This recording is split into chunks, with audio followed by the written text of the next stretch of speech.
Olá, alunos, sejam bem-vindos. Esta é a 12ª videoaula do curso de Auxiliar Técnico de Segurança do Trabalho. Hoje vamos falar sobre normas regulamentadoras, algumas normas específicas, acidente de trabalho, risco e perigo, imprudência, imperícia e negligência, e responsabilidade civil e criminal. Sabemos que temos hoje em vigor 37 normas regulamentadoras, desde a NR1, que trata das disposições gerais, e até a NR 37, que trata da plataforma de petróleo. Todas as normas são importantíssimas no seu campo de aplicação. Porém, não é em toda empresa que é aplicável todas as normas. A norma de NR37, por exemplo, ela é aplicável somente na plataforma de petróleo. Não é aplicável em uma outra atividade, em outro KENAI, tá? Em outro ramo de atividade, somente na plataforma de petróleo. Todavia, as demais normas, na sua observância, deve ser aplicado na sua totalidade conforme o seu segmento. A NR18, por exemplo, que trata sobre segurança na indústria da construção, ela é aplicável somente na construção civil, não é aplicável nos demais segmentos. Então, vocês devem observar a norma e na sua aplicação na sua totalidade. Bom, hoje vamos falar especificamente da NR35, que trata sobre trabalho ou atividades em altura. Mas a minha ideia é reiterarmos alguns assuntos em videoaulas anteriores, falando então do acidente de trabalho. Vamos lembrar o que é acidente de trabalho? A sua definição é todo acontecimento indesejado e inesperado, não programado, que produz ou pode produzir danos às pessoas, propriedades ou produção, meio ambiente. Nós lembramos que a nossa maior atenção, a nossa maior atribuição era não deixar acontecer acidente com as pessoas. Acidente de trabalho ocorre no exercício do trabalho a serviço da empresa, provocando então lesão corporal ou perturbação funcional, podendo causar a morte, perda ou redução permanente ou temporária da capacidade para o trabalho. Sempre devemos considerar as dificuldades de integração à sociedade, como, por exemplo, conseguir uma nova colocação no mercado de trabalho. Nós observamos e analisamos sempre que todas as pessoas que sofreram um acidente de trabalho tiveram muita dificuldade para a reintegração ao mercado de trabalho. Percebemos também que os profissionais de seleção e contratação estão implantando ou implementando nos critérios avaliativos da seleção e contratação perguntas referentes à segurança do trabalho, no que se refere se o profissional que está pleiteando a vaga já sofreu algum acidente de trabalho, ou caso já se deparou algum acontecimento referente a acidente de trabalho. Então, percebemos essa dificuldade no tocante aí à integração ao mercado de trabalho. Ou quando esse profissional se afastou pelo INSS. Eu escuto muito uma frase que é interessante, que as pessoas falam: eu estou encostado pela caixa, eu estou recebendo pela caixa. Na verdade, a pessoa está afastada pela Previdência Social e adquiriu procedente o benefício por incapacidade temporária ou permanente. e então recebe pela Previdência Social um período aquisitivo, aquele que o médico perito avaliou e concedeu ali procedente o benefício. Porém, esses custos elevados com a recuperação de lesões mais graves somados pela ausência de programas de apoio aos acidentados, seja por parte da empresa ou parte do próprio governo. Grande parte das vezes, essas cargas de apoio acabam por pesar nos ombros dos familiares dos acidentados. É fácil observar as pessoas que sofreram um trauma, sofreram um acidente de trabalho, ter um trauma após o acidente, movido aí da ansiedade, estresse e até mesmo depressão, sendo acompanhado aí por os médicos profissionais habilitados, um profissional psicólogo, até mesmo um psiquiatra. Então, olha, tantas consequências é, após o acidente de trabalho. Por isso, nós profissionais da área da segurança do trabalho temos muito trabalho no tocante aí à prevenção. Por isso que eu trato vocês como colegas prevencionistas. Também é considerado acidente de trabalho aquele que acontece quando você estiver em viagem a serviço da empresa, no percurso da residência para o local de trabalho ou deste para aquele, local para o trabalho e trabalho para casa. Qualquer que seja o meio de locomoção, inclusive, tá? Se o veículo for de propriedade do assegurado, desde que não haja interrupção ou alteração do percurso por um motivo alheio ao trabalho. Já expliquei isso em aulas anteriores e quero frisar que acidente de percurso é aquele que acontece entre o trabalho e residência ao trabalho, desde que o funcionário ou colaborador não altere o seu destino, tá? Independentemente da via que ele está indo, rua, avenida, estrada ou qualquer outro tipo. Se ele está seguindo pelo mesmo destino, casa, trabalho, residência, algo aconteça, ele está assegurado pela legislação em vigor. Também é considerado acidente de trabalho as doenças profissionais ou doença do trabalho. As doenças provocadas pelo tipo de trabalho, doenças profissionais, que nós chamamos de doenças profissionais. Exemplo, danos causados à coluna vertebral. Nós chamamos pela atividade profissional, é causado aí uma lesão na coluna vertebral, e nesse caso nós consideramos como doença profissional. Doença do trabalho é aquela doença nós chamamos de adquirida ou desencadeada, causada pelas condições do trabalho. Um exemplo aí de hematoses causadas por acesso ao espaço confinado. A pessoa vai entrar no espaço confinado, teve contato com alguma substância biológica, onde ocorreu, ocasionou uma dermatose, nós chamamos de, então de doença do trabalho. Ambas são adquirida ou desencadeada. Uma pelo lado profissional, pelo tipo de trabalho, e a outra pela condição de trabalho. Vou explicar rápido porque foi uma explicação aí de uma outra videoaula. Hoje eu só estou reiterando, lembrando todos vocês um assunto passado para que possamos chegar na NR35. Vale ressaltar que não são considerados como doença do trabalho, doença degenerativa, no caso diabetes, hipertensão, doenças cardíacas, mal de Alzheimer, esses não se enquadram, que nós chamamos de nexo causal, para que seja considerado uma doença profissional ou uma doença do trabalho, nós chamamos de nexo causal. Não é causal não, né? Causal mesmo. Nexo causal. O que quer dizer isso? Essa doença tem que ser relativo à atividade, profissão ou atividade condição de trabalho. O funcionário teve uma gripe, mas trabalha, por exemplo, tá? Pegou um resfriado, uma gripe, mas trabalha na portaria de uma empresa. Ele trabalha como controlador de acesso.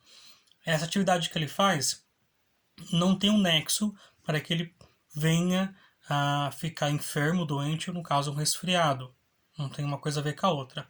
Mas um funcionário que trabalha numa câmera fria, ele ficou resfriado, lógico. Trabalhar com uma temperatura abaixo de zero, tá? 3, 4, 5 negativos, é normal ele ficar resfriado pela mudança de temperatura extrema. Aí sim, tem tudo a ver com a atividade que ele está fazendo. Tá? Então chamamos isso comumente chamamos de nexo causal. Isso é analisado é, literalmente, taxativamente. Fora que a Previdência Social ela tem um quadro de doenças do trabalho e quadro de doenças profissionais. Se a doença não se enquadrar nesse quadro e não tiver um nexo causal, não tem como haver o afastamento e não ser procedente a solicitação do auxílio por incapacidade temporária ou permanente. Vemos muito caso de incidente, que é um acontecimento indesejável, inesperado, não programado, que não provoca danos às pessoas. Às vezes causa, sim, danos a propriedades, ao material, à produção, né? Mas não gera danos às pessoas. Nós chamamos isso de um incidente, que é quase um acidente.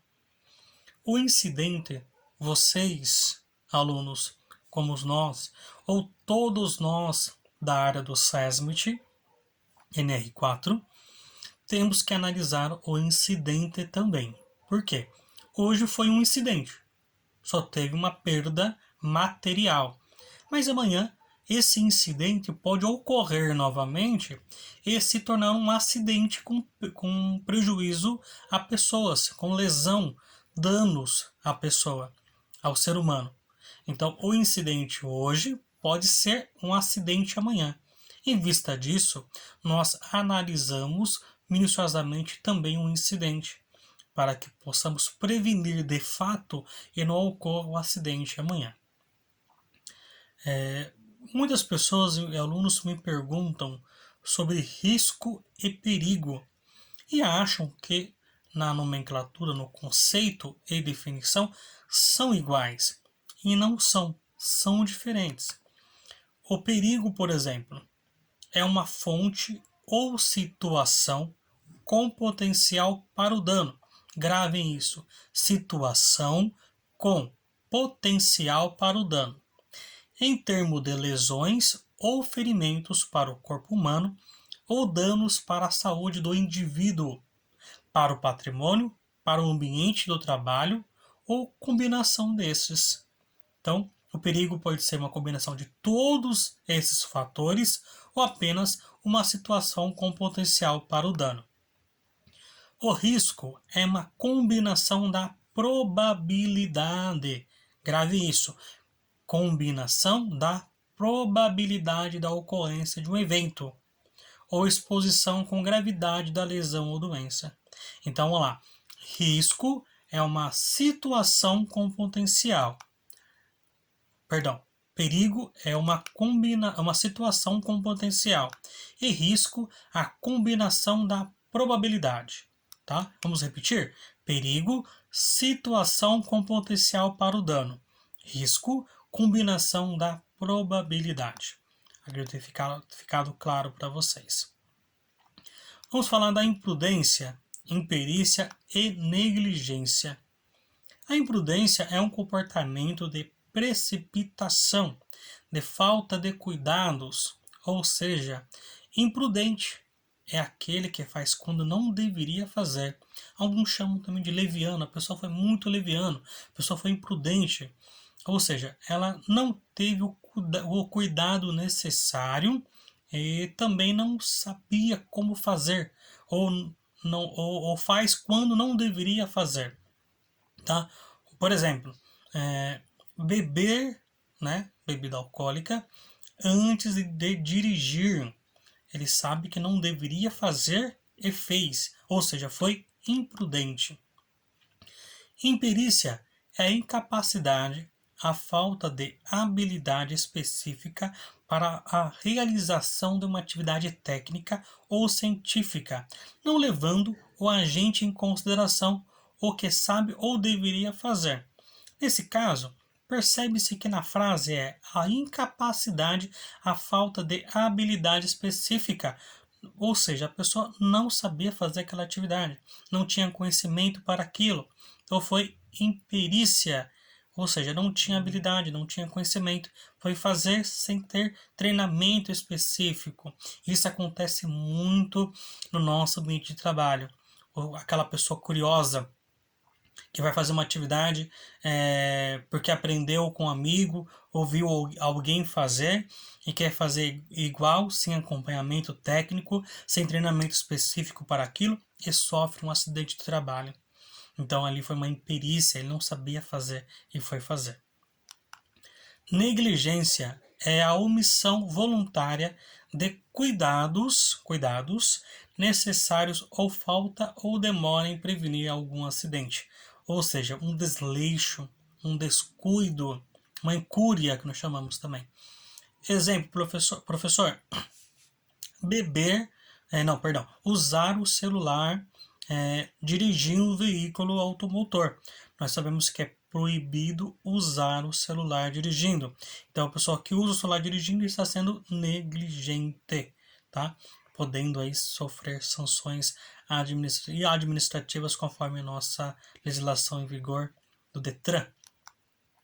Responsabilidade criminal e responsabilidade civil. A empresa ela responde pela responsabilidade civil e as pessoas respondem pela responsabilidade criminal, tá? Vamos lá para as definições. Responsabilidade é o dever de arcar com o próprio comportamento ou com as ações de outrem, tá? Ou seja, sua ou de uma outra pessoa.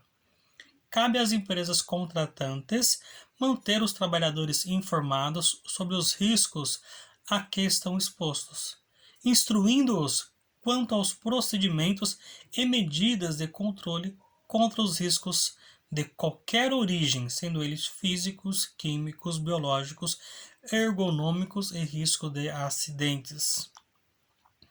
As empresas têm responsabilidade de mapear zona de risco, sinalizar áreas de risco, definir níveis de autorização, aplicar treinamentos oriundas normativas, sendo elas quaisquer forem, utilização dos equipamentos de proteção individual e equipamento de proteção coletivo, e um ambiente seguro de trabalho.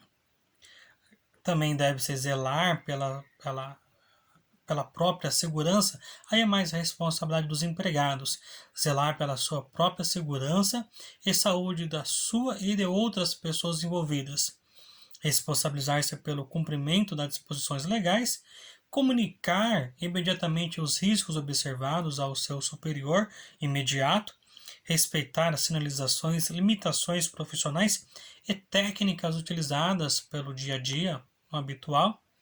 Chamamos de responsabilidade civil o artigo 7 da legislação em vigor, que trata que são direitos dos trabalhadores urbanos e rurais, além de outros que visem a melhoria da sua condição social, como redução dos riscos inerentes ao trabalho por meio de normas da saúde, higiene e segurança, seguro contra acidentes de trabalho, isso fica por cargo do empregador. O artigo 186 trata que aquele que, por ação ou omissão voluntária, negligência ou imprudência, violar direito e causar dano a outrem, ainda que exclusivamente moral, comete o ato ilícito. O artigo 927 trata que aquele que, por ato ilícito, causar dano a outrem, fica obrigado a repará-lo. Então, vamos lá. Responsabilidade civil e responsabilidade criminal. Se a empresa, se um funcionário sofre um acidente dentro da empresa, aquele acidente ele deverá ser analisado. Vamos imaginar que esse acidente houve um óbito mediante o acidente ocorrido.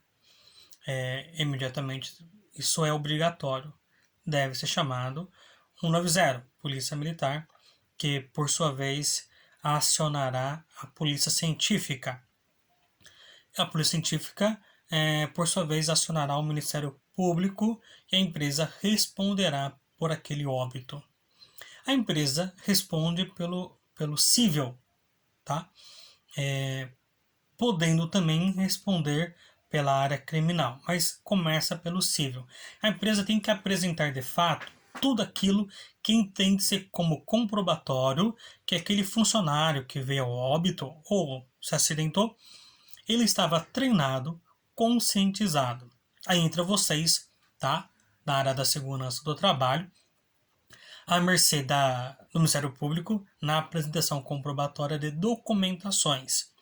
Vocês, então, do área do SESMIT, deverá comprovar fisicamente ou fotos, e-mails, mais físico e fotos, que aquele profissional foi treinado anteriormente, que é aquilo que ele fez foi uma negligência, aquilo que ocorreu foi por parte dele negligenciando a tal ato na matéria. O que eu quero dizer com isso? Que a empresa irá se abster de qualquer responsabilidade civil, apresentando documentos que o funcionário foi treinado. Então, o que houve ali foi uma negligência do funcionário, uma imprudência do funcionário.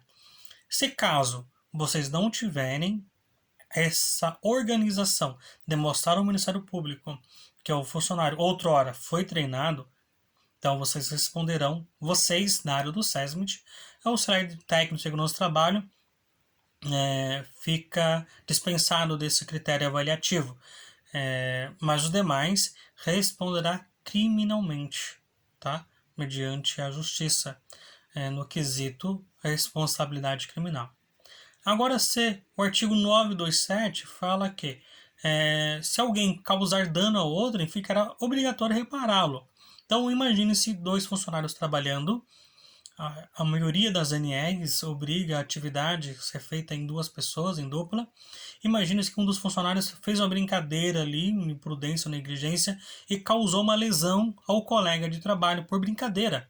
Então, o artigo deixa claro, causar dano a outrem fica obrigado a repará-lo.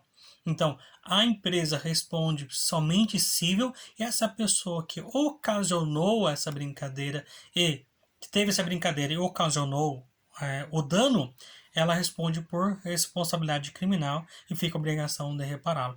Então, a empresa responde civil e a indenização e a pessoa que ocasionou a brincadeira e, em seguida, o dano, a lesão ao colega de trabalho, responde criminalmente. Bom, ficamos por aqui. Espero vocês na próxima videoaula, que daremos continuidade. Obrigado, até mais.